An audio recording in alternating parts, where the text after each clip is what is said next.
এখন পদ্মা সেতুর স্বপ্ন দেখাচ্ছে, কিন্তু পদ্মা সেতু এই আওয়ামী লীগের আমলে হবে না।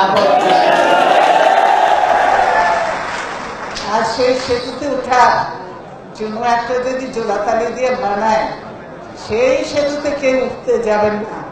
অনেক রিস্ক আছে ওই নদী, সেই সেতুর উপর ভরসা করা যাবে।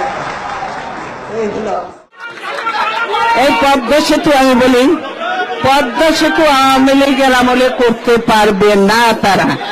এবং আমরা বলেছিলাম জনগণের কাছে যে আমরা এই শুধু পদ্মা সেতু একটা নয়, দুটো পদ্মা সেতু করব। একটা করব এই মাওয়া দিয়ে, আর একটা করব পাটুরিয়া দৌলতদিয়া ওই দিক দিয়ে। শুরু করতে পারে না টাকার অভাবে, বিদেশিরাও কেউ টাকা দেয় না। এই বর্ষাকালেও এবার ব্যাপক বর্ষা হয়েছে। বর্ষাকালে পদ্মা সেতুর ওখানে বলে ছিল কিনা জানি না, পদ্মা সেতুর বলে সব জিনিসপত্র বলে নদীতে ভাসিয়ে নিয়ে গেছে। স্বপ্নের পদ্মা সেতু আবার হয়তো বান আসবে, ভাসিয়ে নিয়ে চলে যাবে।